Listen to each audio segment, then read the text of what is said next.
During this quick how-to video, we will show you how to find your librarian. Each major on campus has a librarian that is a liaison to various disciplines. So let's get started. Log on through My LSU and scroll down to the Library Resources tab and select LSU Libraries homepage.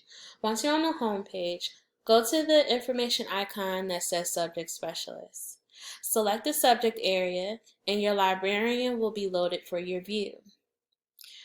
Now you can contact us. There are different ways you can get assistance. If you click on our names, you will be directed to our library profile page where you can make an appointment with us via email or our calendars. If you go the calendar route, select Make an Appointment, select the date and time that best works for you,